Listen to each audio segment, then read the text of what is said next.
నమస్కారం వార్తలకు స్వాగతం. ముందుగా ముఖ్యాంశాలు. మంత్రి శ్రీధర్ బాబు ప్రెస్ మీట్, పలు అంశాలపై వివరణ.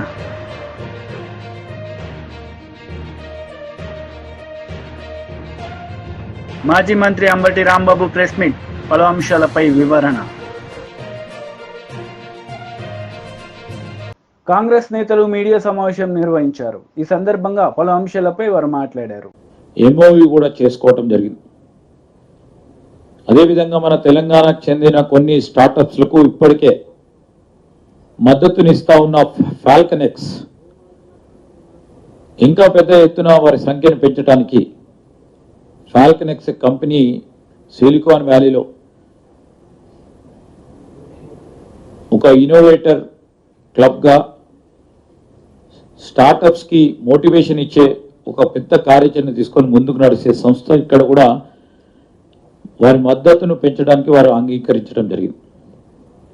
నేను ఇంతకుముందు చెప్పినట్టు స్టాన్ఫోర్డ్ యూనివర్సిటీకి సంబంధించిన ఒక బయో డిజైన్ తెలంగాణ ప్రభుత్వం కోసం ఇక్కడ ఒక ప్రత్యేకమైన కార్యక్రమాన్ని నిర్వహించాలని వారి నిర్ణయానికి వచ్చి ఇది మెడ్టెక్ మెడికల్ ఇన్ఫ్రాస్ట్రక్చర్కు సంబంధించి ముఖ్యంగా సహాయక సాంకేతికలపై దృష్టి సారించే కార్యక్రమం జరుగుతుందని మేము ఆశించి ఈరోజు స్టాన్ఫోర్డ్ బయో డిజైన్కు సంబంధించిన ప్రొఫెసర్లతోని మీటింగ్ ఏర్పాటు చేసుకొని వారి ఎక్స్పర్టీస్ని ఇక్కడ తీసుకురావాలనే ఒక ప్రయత్నం చేస్తా ఉన్నాం. మా పర్యటన సమయంలో ప్రకటించిన బయో ఇథనాల్ ప్రాజెక్టుకు సంబంధించి నెక్స్ట్ జనరేషన్ ఇథనాల్ ప్లాంట్ మొట్టమొదటిసారి ఇక్కడే ఏర్పాటు చేయాలనే ఒక క్రమంలో మరి ఎంఓయూని చేసుకోవటం, అదేవిధంగా ఈరోజు మనకు సంబంధించి ప్రధానంగా ముందస్తు ప్రణాళికలు కూడా కామ్కాస్ట్ అనే కంపెనీతో, అమెరికన్ ఎయిర్లైన్స్, సిగ్నా, పెప్సికో వంటి పెద్ద కంపెనీలతో కూడా చర్చలు జరపడం జరిగింది. సానుకూలంగా వారు స్పందించడం జరిగింది. హైదరాబాద్ని ఎంచుకోవాలి. ఎందుకు ఎంచుకోవాలి? మీరు హైదరాబాద్కు సంబంధించిన వాతావరణం, ఈ ఈకో సిస్టాన్ని మేము ముఖ్యమంత్రి గారు రేవంత్ రెడ్డి గారు అందరినీ కలిసినప్పుడు మా ఉద్దేశం చైనా +1 అనే ఫిలాసఫీతో మేము ముందుకు పోతా ఉన్నాం. ఆ స్పష్టమైన సందేశాన్ని ఇవ్వటానికి వచ్చామని, ప్రగతికి సంబంధించిన అంశం విషయంలో మాకు రాజకీయ భేషజాలు లేవని, గత 3-4 దశాబ్దాల కాలంలో వాణిజ్యం, వ్యాపారం, ఐటీ రంగానికి సంబంధించి, సేవా రంగానికి సంబంధించి ఒక పాజిటివ్ దృక్పథంతో ఏ ప్రభుత్వాలు వచ్చినా ముందుకు పోతా ఉన్న తరుణంలో మేము కూడా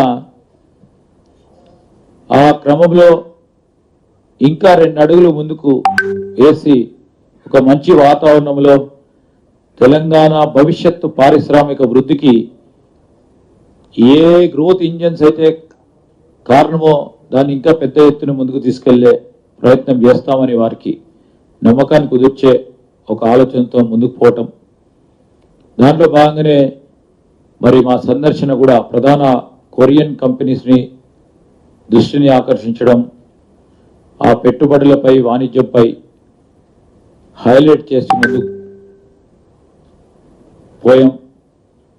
ఈరోజు మరొక ప్రధానంగా హ్యుండై మోటార్స్, హ్యుండైకి సంబంధించిన ఈ మోటార్ ప్రధానమైన కంపెనీ మన రాష్ట్రంలో ఒక మెగా ఆటోమేటివ్ R&D సెంటర్స్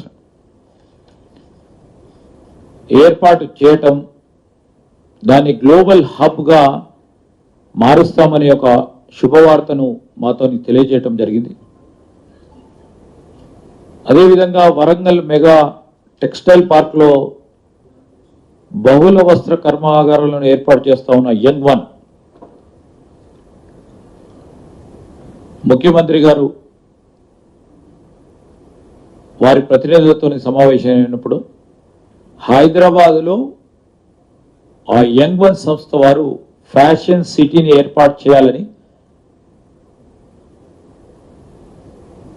వారు ప్రకటన చేయటం జరిగింది.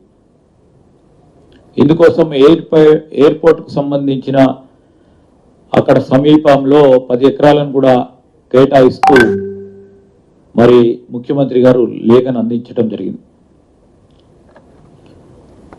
మనందరికీ తెలుసు, కొరియా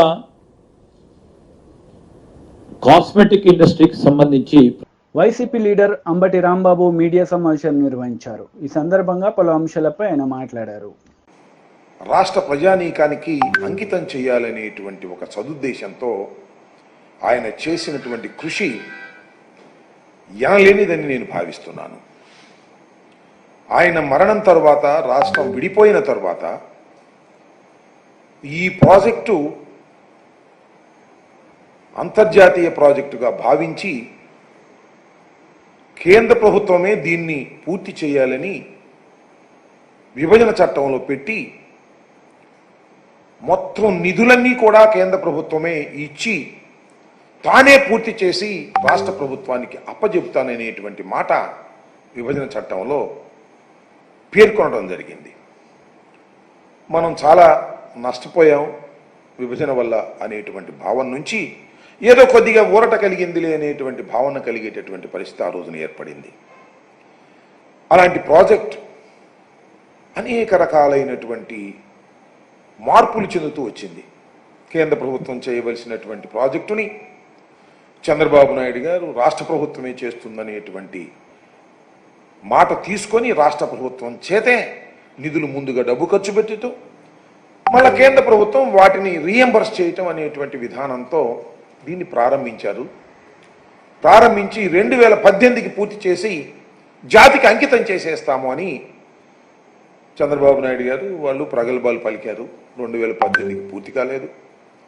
2019లో మళ్ళా వచ్చిన ఎన్నికల్లో వైఎస్ఆర్ కాంగ్రెస్ పార్టీ అధికారంలోకి వచ్చింది. అధికారంలోకి వచ్చిన తర్వాత మళ్ళా దాన్ని మేము శరవేగంతో ముందుకు తీసుకువెళ్ళేటటువంటి ప్రయత్నం చేస్తూ వచ్చాం. దీనిలో ప్రధానంగా ఇప్పుడు చెప్పదలుచుకున్నది ఏమిటంటే ఇది అబ్నార్మల్ డిలే అవుతా ఉన్నది. అనుకున్న సమయానికి కావడం లేదు. మా టైంలో కూడా మేము పూర్తి చేస్తాము అని అనుకున్నాం, కాలేదు. ఎందుకు కాలేదు, కారణం ఏమిటి, ఇంత అబ్నార్మల్ డిలే కావడానికి కారణం ఏమిటి అనే అంశం మీద నేను అనేక సందర్భాలలో నేను చాలా వివరంగా వివరించేటటువంటి ప్రయత్నం చేశాను. దానిలో ప్రధానమైనది ఏంటంటే డయాఫ్రమ్ వాల్. డయాఫ్రమ్ వాల్ అనేది చంద్రబాబు నాయుడు గారి కాలంలో డయాఫ్రమ్ వాల్ కొట్టుకుపోయింది. ఆ డయాఫ్రమ్ వాల్ కొట్టుకుపోవడం వలన మొత్తం టోటల్ ప్రాజెక్ట్ డిలే అయిపోయింది అనేటువంటి విషయాన్ని పలుమార్లు చెప్పేటటువంటి ప్రయత్నం చేశాం. చంద్రబాబు నాయుడు గారు ఆయన తాబేదారులు ఏం చెప్పుకుంటూ వచ్చారంటే డయాఫ్రమ్ వాల్ కొట్టుకుపోవడానికి కారణం జగన్మోహన్ రెడ్డి గారు. జగన్మోహన్ రెడ్డి గారి ప్రభుత్వం అధికారంలోకి వచ్చిన తర్వాత 2019లో అధికారంలోకి వచ్చిన తర్వాత మేలో ప్రమాణ స్వీకారం చేసిన తర్వాత ఆయన తగిన జాగ్రత్తలు తీసుకోకపోవడం వలన, కాఫర్ డ్యాముల గ్యాప్ను పూర్తి చేయకపోవడం వలన డయాఫ్రమ్ వాల్ కొట్టుకుపోయింది అనేటువంటి వాదనని తీసుకొచ్చి తన పత్రికల్లో రాంచి గోబెల్ ప్రచారం చేసి విధ్వంసానికి కారణం జగన్మోహన్ రెడ్డి గారు అనేటువంటి మాటను పదే పదే వల్లవేసి జనాన్ని నప్పించేటటువంటి ప్రయత్నం చేశారు. నేను చాలా స్పష్టంగా పలుమార్లు చెప్పాను, శాసనసభలో చెప్పాను. చంద్రబాబు నాయుడు గారు అవగాహన రాహిత్యం వలన, తొందరపాటు తనం వలన, వ్యూహాత్మక తప్పిదం వలన డయాఫ్రమ్ వాల్ కొట్టుకుపోవటమే కాకుండా ప్రాజెక్టు చాలా డిలే అయిపోయింది, ఖర్చు కూడా పెరిగిపోయింది అనేటువంటి విషయాలను చాలా స్పష్టంగా చెప్పేటటువంటి ప్రయత్నం చేశాం. ఈ రెండు వాదనలు జరుగుతూ ఉన్నాయి. వాళ్ళ వాదన వాళ్ళు వినిపిస్తున్నారు, మా వాదన మేము వినిపిస్తున్నాం. దీనికి ఎవరు కారణం అనేది కాస్త లోతుగా ఆలోచించే కామన్ సెన్స్ ఉన్నటువంటి వ్యక్తులకి చాలా క్లియర్గా అర్థమైపోయినా బుకాయించేటటువంటి ప్రయత్నం చేస్తూ వచ్చారు. ఇవాళ నేను ప్రత్యేకంగా చెప్పదలుచుకున్నటువంటి అంశం ఏమిటంటే ఈ పోలవరం ఇరిగేషన్ ప్రాజెక్టు మీద ఈ డిలే అవ్వడం మీద, లేదు ఈ డయాఫ్రమ్ వాల్ దెబ్బతినిపోయిన తర్వాత బీజేపీ లీడర్ మీడియా సమావేశం నిర్వహించారు. ఈ సందర్భంగా పలు అంశాలపై ఆయన మాట్లాడారు. చెప్పడం జరిగింది. ఈ సందర్భంగా పలు అంశాలు మీతో మీ ద్వారా ప్రజలకు తెలియజేస్తున్నాం. అతి ముఖ్యంగా బీజేపీ తరఫున, బీజేపీ తెలంగాణ తరఫున డాక్టర్ సెల్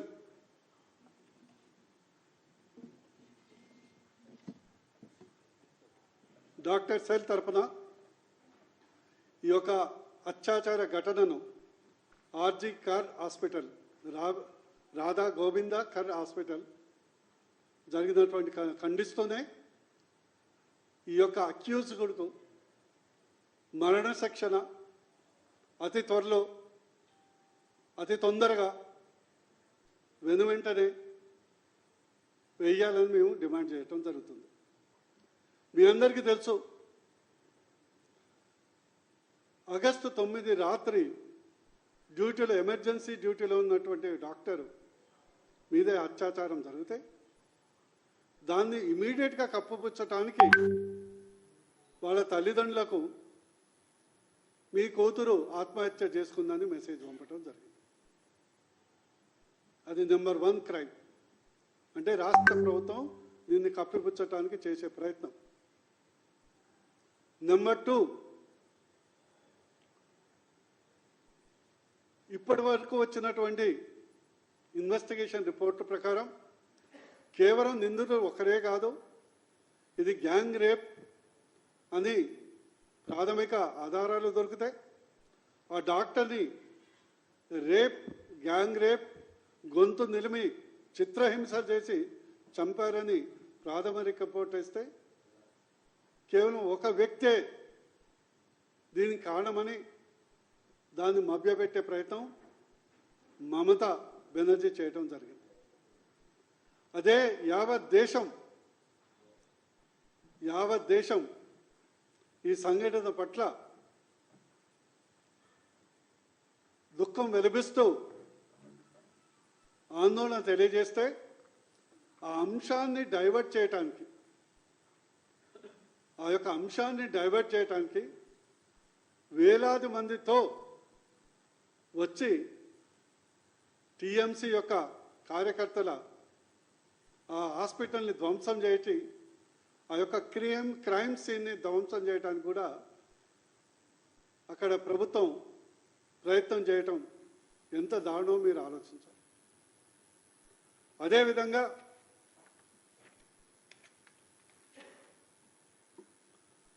అక్కడ ఉన్నటువంటి సీసీ కెమెరాలు మొదట దానికి సంబంధించిన సీసీ కెమెరాలు ఫుటేజ్ను సిబిఐ చేతికి మారముందుకే 7 రోజుల గ్యాప్ ఇచ్చి సీసీ కెమెరాలు పనిచేయట్లేమని అక్కడ ఉన్నటువంటి ఫుటేజ్ మొత్తం ధ్వంసం చేయటం జరిగింది. అది రాష్ట్ర ప్రభుత్వ యొక్క అధికారులు, పోలీసు ఇందులో భాగస్వాములై ఈ యొక్క ఇన్వెస్టిగేషన్ నీరుగార్చే ప్రయత్నం చేస్తున్నాం. అదేవిధంగా ఈరోజు వెస్ట్ బెంగాల్కు పెద్ద డిఫరెంట్ లేదు. వెస్ట్ బెంగాల్ మన దేశంలో ఉంది, బెంగాల్ మన నుంచి విడిపోయింది. ఈరోజు మొత్తం ప్రపంచంలో ఐసిస్ అంటే ఇస్లామిక్ ఉగ్ర సంస్థ యొక్క అరాచకాలు బంద్ అయితే కేవలం వెస్ట్ బెంగాల్లో దీదీ ఆధ్వర్యంలో ఒక దమనకాండ నడుస్తుంది. ఎలక్షన్ ముందర కూడా తర్వాత కూడా మీరు చూశారు, ఒక విలేజ్లో మొత్తం మా ఓటు టీఎంసీకి వేయలేదనే కారణంతో టీఎంసీ నాయకులు షరబుద్దీన్ ఏం పేరు ఉండే నాయకులు ఆ యొక్క మహిళల్ని అత్యాచారమే చేయడమే కాకుండా బంగ్లాదేశ్కు పారిపోయినటువంటి ఘటన మనం చూసాం. ఈరోజు మొట్టమొదటిసారిగా యావత్ భారతదేశంలో ఉన్నటువంటి డాక్టర్స్ అందరూ ఐఎంఏ ప్రభుత్వ ప్రైవేట్ అని లేకుండా మాజీ మంత్రి శ్రీనివాస్ గౌడ్ ప్రెస్ మీట్ నిర్వహించారు. ఈ సందర్భంగా పలు అంశాలపై ఆయన మాట్లాడారు. సంవత్సరాల పోరాటంలో ఏ ప్రభుత్వం కూడా 70 సంవత్సరాల పైన స్వాతంత్రం వచ్చినా ఆ రోజు నుంచి కూడా సర్వాయి పాపన్న మహారాజ్ చరిత్రను ఏ ప్రభుత్వం కూడా వెలుగులోకి తీసుకురాలేదు. జయంతి వర్ధంతి ఉత్సవాలను చేయాలని చెప్పి ఎన్ని డిమాండ్లు ఉన్నా కూడా ఎవరు కూడా పట్టించుకోలేదు. కానీ మేము అధికారంలో ఉన్నప్పుడు సర్వాయి పాపన్న జయంతి వర్ధంతిలను అధికారికంగా చేయాలని జీవో ఇచ్చినాం. సర్వాయి పాపన్న కోటను ఒక పర్యాటక కేంద్రంగా తీర్చిదిద్దినాం. గోల్కొండ కోటను పరిపాలించినటువంటి రాజు వరంగల్ కోట, భువనగిరి కోట 33 కోటలను జయించి రాజు అనేటువంటి ఆయన చరిత్రను పాఠ్యపుస్తకాలు కూడా చేర్చాలని చెప్పి కూడా కొంతవరకు చేసినాం. మరి ఆ విగ్రహాన్ని ట్యాంక్ బండ్ పైన ప్రతిష్టాపించాలని చెప్పి ఒక గౌడ్ సోదరులే కాదు, చాలామంది అన్ని కులాలు, ఎందుకంటే ఆయన సైన్యము ఒక కులమని కాదు, అన్ని కులాలతో సైన్యం ఏర్పాటు చేసి రాజు అయినటువంటి చరిత్ర. రాజు అంటే ఆ రోజుల్లో క్షత్రియులే రాజు కావాలి, మిగతా వాళ్ళు రాజరికం చేయనిక లేదనేటువంటి దానిలో ఆసియా ఖండంలో భారతదేశంలోనే మరి క్షత్రియుడు కాకపోయినా మేము రాజెందుకు కావద్దని రాజు అయినటువంటి చరిత్ర గల సర్వాయి పాపన్న విగ్రహాన్ని అన్ని వర్గాల క్షత్రియులు తప్ప మిగతా వాళ్ళందరినీ కలుపుకొని రాజైన చరిత్ర ఉంది కనుక ఆయన విగ్రహాన్ని పెట్టాలని డిమాండ్తో మేము విగ్రహాన్ని ఏర్పాటు చేయడానికి ట్యాంక్ బండ్ దగ్గర జీవో ఇవ్వడం జరిగింది. అదేవిధంగా జీవోతో పాటు 3 కోట్ల నిధులను కూడా ఏర్పాటు చేశాం. ఇవన్నీ 3 కోట్ల నిధులను కూడా బీసీ కార్పొరేషన్ ఇప్పించడం జరిగింది. మరి రేపు జయంతి ఉంది కనుక ఈ ప్రభుత్వం ఎలక్షన్ మేనిఫెస్టోలోనే వాళ్ళు ఇచ్చిన హామీలోనే సర్వాయి పాపన్న పేరు మీద జనగామ జిల్లాకు మేము మారుస్తామని చెప్పి అనేక రకాల వాగ్దానాలు చేయడం జరిగింది. కనుక రేపు జయంతి ఉంది కనుక, మొట్టమొదటి జయంతి కనుక ట్యాంక్ బండ్ దగ్గర విగ్రహం స్థలానికి జీవో ఇచ్చిన స్థలానికి తర్వాత నిధులు అవన్నీ కూడా గవర్నమెంట్ నుంచి మేము శాంక్షన్ చేసినాం కనుక రేపు సర్వాయి పాపన్న జయంతి కనీసం భూమి పూజ అన్న కేటాయించిన స్థలంలో చేయాలని, ఒకవేళ విగ్రహం ఇంత తొందరగా ఏర్పాటు చేయలేమంటే టెంపరీ విగ్రహం కూడా రెడీగా ఉంది చిక్కడపల్లిలో. మరి మీరు అడిగినా ఇస్తారు, లేదంటే మేము అడిగినా మాకు చెప్పినా మేము ఇప్పిస్తాం. టెంపరీగా ఒక విగ్రహాన్ని కూడా అక్కడ ఇమ్మీడియట్గా ఏర్పాటు చేస్తే ఒక హామీ మీరు ఇచ్చింది ఈ వర్గాలకు ఇచ్చినటువంటి హామీ కూడా నెరవేర్చడానికి చెప్పుకోవడానికి అవకాశం ఉంటుంది. కనుక రేపు అక్కడ కనీసం భూమి పూజన చేయండి, ఒక పెద్ద ఫోటో పెట్టిన ఒక ఫోటోకు పూజ చేసి ఆ స్థలం దగ్గర చేయాలని సర్వాయి పాపన్న జిల్లాను చేస్తామని కనుక రేపు జయంతి రోజే మీరు అందం చేస్తే ఇంకా బాగుంటుందని చెప్పని, అదేవిధంగా వైన్ షాప్లలో రిజర్వేషన్ కూడా 20% పెంచుతామని చెప్పి మీ మేనిఫెస్టోలోనే ఉంది. మీరు ఇచ్చినటువంటి హామీలలోనే. మాజీ మంత్రి హరీష్ రావు మీడియా సమావేశం నిర్వహించారు. ఈ సందర్భంగా పలు అంశాలపై ఆయన మాట్లాడారు. నామం పెట్టిండు, పైగా రుణమాఫీ చేసినట్టు పోజులు కొడుతున్నాడు. ఇప్పుడు నువ్వు పాక్షికంగా చేసినా అంటే తప్పకుండా ఒప్పుకుంటాం, పూర్తిగా చేసినా అంటే మేము ఒప్పుకోవడానికి సిద్ధంగా లేము. నువ్వు ఆగస్టు 15లోగా రుణమాఫీ మొత్తం చేసి తీరుతా అని దేవుళ్ళ మీద ఒట్లు పెట్టినావు, కానీ చేసింది ఏంది? పాక్షికంగా మాత్రమే చేసినావు. నేను పాక్షికంగా చేసిన తప్పయింది అని క్షమాపణ అడుగు, లేదు నీకు నిజాయితీ ఉంటే రాజీనామా చేయి. కానీ మొత్తం చేసిన అని చెప్పి నువ్వు నోరు బిగ్గరగా చేసుకున్నంత మాత్రానో బూతులు మాట్లాడినంత మాత్రాన ప్రజలు క్షమించరు, బీఆర్ఎస్ పార్టీ నిన్ను వదిలిపెట్టదు. మీ రుణమాఫీ కథ ఎట్లుందంటే వెనకటికెవడో పంచపాండవులు అంటే మంచం కోళ్ళ వలె ముచ్చటగా ముగ్గురు అని చెప్పి 2 ఏళ్ళు చూపించిందట. గట్లున్నది కాంగ్రెస్ రుణమాఫీ కథ. అసెంబ్లీ ఎన్నికల సమయంలో డిసెంబర్ 9వ తేదీనే సోనియా గాంధీ గారి జన్మదినం రోజు రాష్ట్రంలో 2 లక్షల రుణమాఫీని మొదటి సంతకంతో చేస్తామని ఆ రోజు అసెంబ్లీ ఎన్నికలప్పుడు ఉదరగొట్టిండ్రు. ఆ రోజు చెప్పిందేమో 40,000 కోట్ల రూపాయలు. డిసెంబర్ 9 అని మాట తప్పిండు. తర్వాత పార్లమెంట్ ఎన్నికలు వచ్చినాయి. వట్టిగా చెప్తే ప్రజలు నమ్మటట్లేరని చెప్పి కనిపించిన దేవుని మీదల్లా ఒట్లు పెట్టిండు. ఏ ఊరికి పోతే ఆ దేవుడి మీద ఒట్టు పెట్టి ఆ రోజు 31,000 కోట్లు అని చెప్పిండు.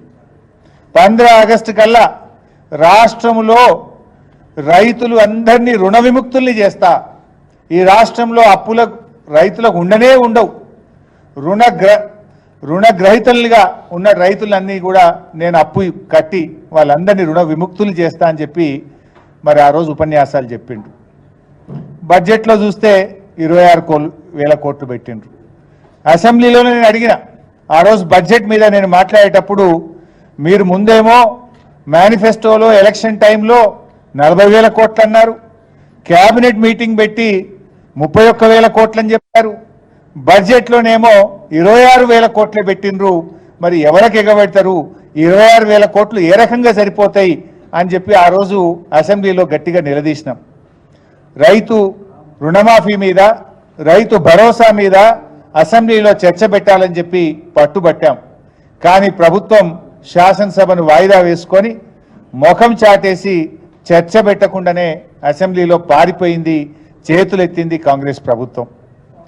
మరి మొన్న 15 ఆగస్టు నాడు ముఖ్యమంత్రి గారు ఖమ్మం జిల్లాలో మాట్లాడుతూ రుణమాఫీ అయిపోయిందని ప్రకటించిండు. సరే నిజంగానే చేసిండేమో లెక్కలు చూసినాం. లెక్కలు చూస్తే ఆయన చేసింది 17,000 కోట్లు 22 లక్షల మంది రైతులకు మాత్రమే చేసిండ్రు. అసెంబ్లీ ఎన్నికలప్పుడు ఏం చెప్పిండ్రు, 40,000 కోట్లు అని చెప్పిండ్రు. ఇప్పుడు తీరా చేసింది 17,000 కోట్లు, అంటే 23,000 కోట్లు కోత పెట్టిండ్రు. ఇచ్చింది తక్కువ, కోత పెట్టింది. వార్తలు ముగించే ముందు ముఖ్యాంశాలు మరోసారి. మంత్రి శ్రీధర్ బాబు ప్రెస్ మీట్, పలు అంశాలపై వివరణ.